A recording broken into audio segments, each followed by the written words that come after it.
Om Swastiastu. Perkenalkan, nama saya Ido Bagus Nyomanari Sandika, siswa Utama, nomor absen 1 dari kelas A2 Bangli. Di sini saya sudah bersama adik. Bisa diperkenalkan namanya? Bisa. Perkenalkan, nama saya Ida Bagus Aditya Wiparta, kelas 4 SD. Di sini kakak akan menjelaskan tentang permasalahan sosial ya. Permasalahan sosial yaitu adalah kondisi dalam masyarakat yang dianggap tidak sesuai dengan nilai dan norma yang berlaku serta berdampak negatif terhadap kehidupan sosial. Permasalahan ini timbul karena adanya ketidakseimbangan dalam berbagai aspek kehidupan seperti ekonomi, pendidikan, budaya, maupun lingkungan.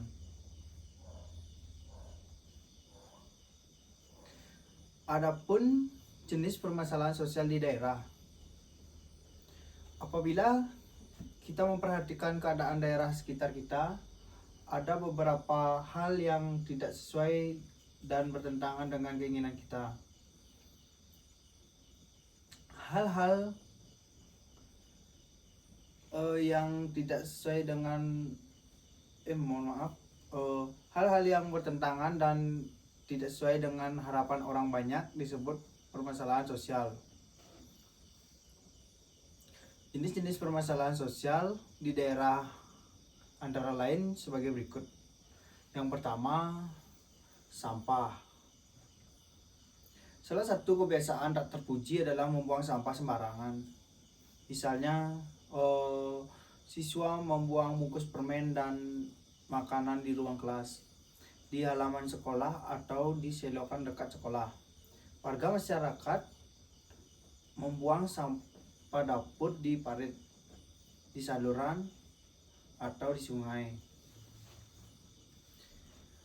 Sampah pasar, sampah tuku, dan sampah kantor banyak berserakan sampai ke jalan raya karena tidak tertampung di bak sampah. Keadaan seperti ini bertentangan dengan keinginan kita dan merupakan permasalahan bagi kita. Sampah yang bertebaran di sekolah mengurangi keindahan sekolah, tidak sedap dipandang dan mengganggu kegiatan belajar mengajar. Sampah yang berserakan di jalan raya mengakibatkan jalan tampak sempit, jadi jalan menjadi kotor dan licin. Arus lalu lintas kendaraan menjadi tidak lancar dan membahayakan para pengguna jalan atau yang berkendara. Yang kedua itu kali bersih. Kali atau sungai kadang-kadang dijadikan tempat pembuangan sampah bagi warga masyarakat. Pabrik-pabrik atau industri-industri juga banyak yang membuang limbah ke kali tanpa diolah terlebih dahulu. Sementara juga ada orang-orang mendirikan bangunan di bantara kali. Semua ini membuat kali menjadi kotor dan daya tampungnya berkurang.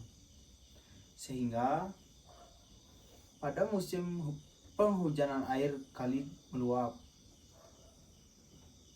menggenangi daerah sekitar, sawah-sawah dan permukiman penduduk. Yang ketiga itu bangunan liar. Bangunan liar sering kita jumpai di atas saluran air, di trotoar, di taman-taman kota dan di kolong-kolong jalan. Pada umumnya bangunan liar merupakan lapak milik para pedagang kaki lima. Yang keempat itu ada kemacetan lalu lintas. Kemacetan lalu lintas sering terjadi pada saat jam berangkat sekolah atau kerja kantor. Pada saat itu banyak anak-anak sekolah dan karyawan memenuhi jalan. Kemacetan juga sering terjadi pada hari-hari raya keagamaan. Banyak para pemudik memenuhi jalan pulang kampung. Penyebab kemacetan lalu lintas antara lain tidak tertibnya para pengguna jalan dan banyaknya kendaraan di jalur arus lalu lintas. Yang selanjutnya itu ada putus sekolah.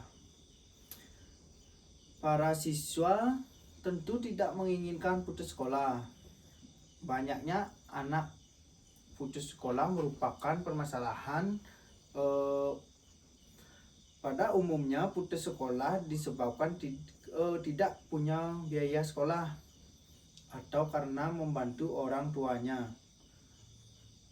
Tapi ada juga putus sekolah karena malas belajar.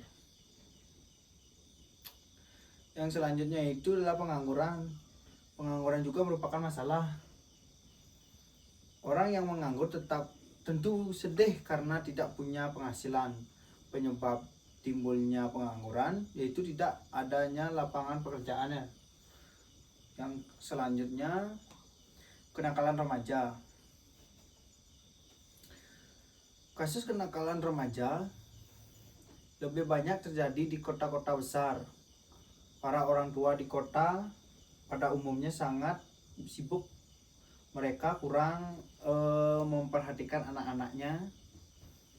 Karena anak-anak tidak diperhatikan, mereka terus bertingkah semaunya sendiri. Tingkahnya cenderung menjurung kenakalan, seperti suka membuat onar,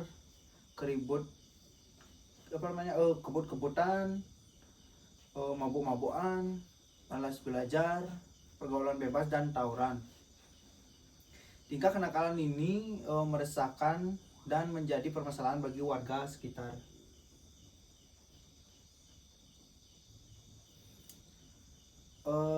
Yang selanjutnya itu ada dampak masalah sosial.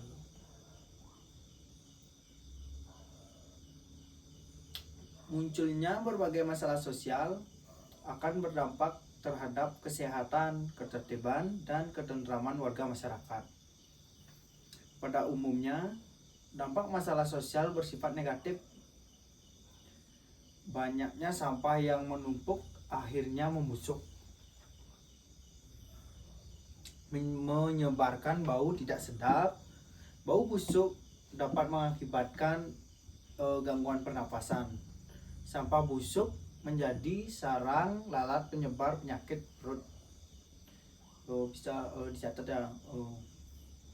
Nanti kakak akan bertanya nanti.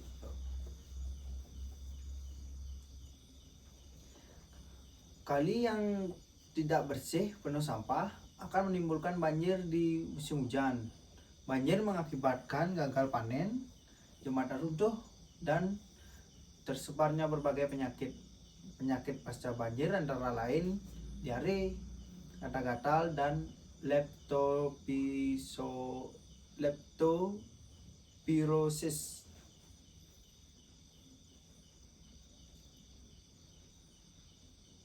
Terlihat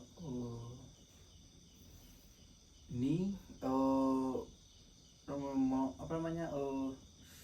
mengenai bangunan liar. Bangunan liar di trotoar selain mengganggu pejalan kaki juga mengurangi ketertiban dan keindahan lingkungan. Yang selanjutnya ada dampak kemacetan lalu lintas, antara lain bisa menghambat perjalanan dan distribusi barang kebutuhan hidup. Para siswa terlambat di sekolah, para karyawan terlambat ke kantor, atau keterlambatan distribusi barang kebutuhan bisa memicu kenaikan harga. Barang kebutuhan harganya menjadi mahal.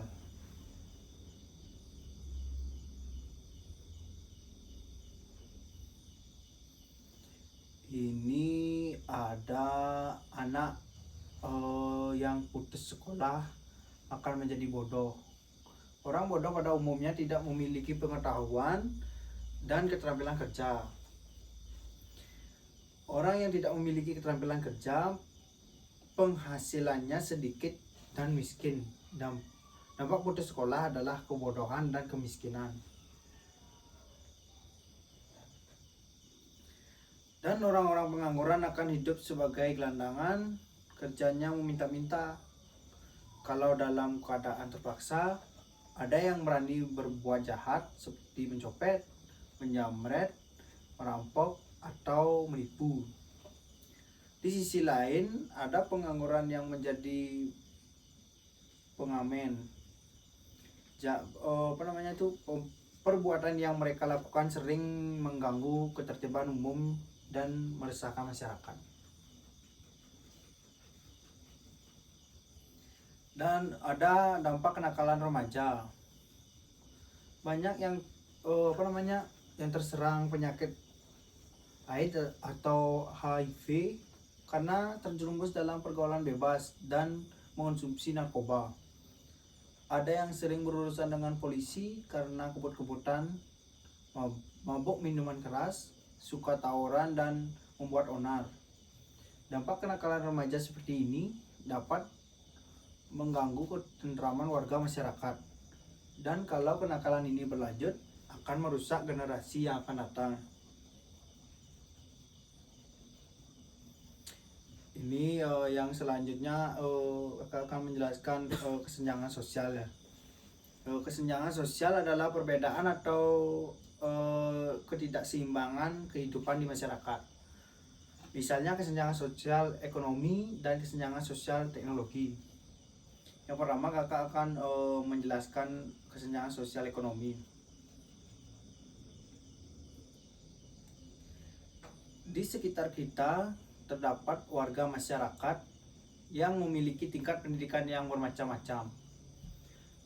Ada warga masyarakat yang tidak tamat SD, ada yang lulus SD, lulusan SMTP, lulusan SMTA, dan lulusan perguruan tinggi. Masing-masing memiliki sifat dan watak yang berbeda. Ada yang berwatak baik, ada yang jahat, ada yang rajin, ada yang pemalas, dan sebagainya. Kesenjangan sosial ekonomi nampak pada cara memenuhi kebutuhan hidup atau penghasilan warga masyarakat.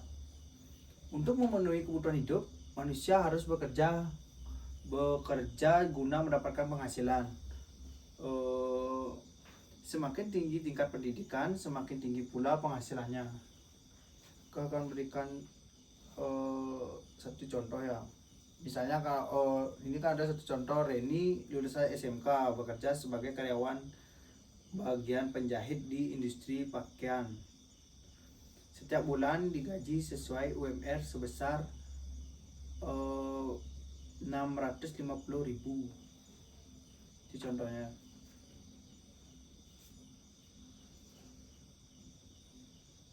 Dan tidak semua manusia mencari penghasilan dengan cara yang baik dan halal. Ada yang mencari penghasilan dengan melakukan tindak kejahatan, misalnya mencuri atau merampok. Hal ini bukan mempengaruhi tingkat pendidikannya, tapi dipengaruhi oleh watak manusia tersebut. Tindakan ini bukan cara yang baik karena merugikan orang lain. Yang kedua itu ada kesenjangan sosial teknologi. Penghasilan setiap keluarga di masyarakat antara yang satu dengan yang lain berbeda. Ada keluarga yang memiliki penghasilan yang besar karena suami maupun istri masing-masing punya penghasilan besar. Di sisi lain, ada keluarga yang penghasilannya kecil karena yang bekerja hanya seorang. Besar kecilnya penghasilan berpengaruh terhadap kesenjangan sosial teknologi.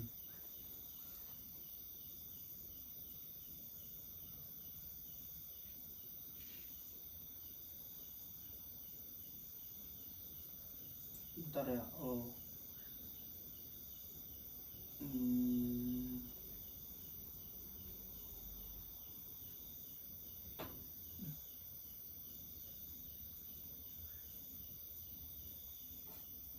Aduh, terlalu ya.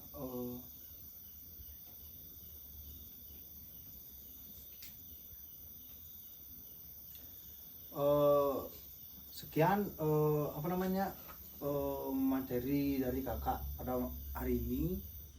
Nah di sini kakak akan bertanya ya mengenai tentang apa namanya tuh terlalu tentang permasalahan sosial di daerah ya. Bagaimana cara menjaga lingkungan agar lingkungan tetap bersih? Coba bisa dijelaskan ya. Bagaimana cara menjaga lingkungan agar lingkungan tetap bersih? Coba dijelaskan ya sedikit.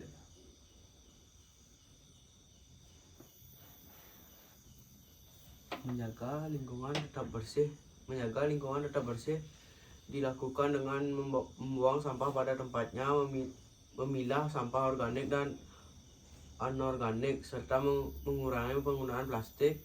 Selain itu kita juga bisa menanam pohon, rutin membersihkan lingkungan, tidak mencemari air dan tanah, serta menghemat air dan listrik. Kebiasaan ini penting untuk menciptakan lingkungan yang sehat dan nyaman. Baik, itu benar ya. Baik, untuk materi sudah kakak jelaskan dan kakak sudah bertanya tadi. Mungkin sekian yang bisa kakak sampaikan ya. Baik, sekian dari video saya. Mohon maaf jika ada kesalahan kata dan saya akhiri dengan Om Santi.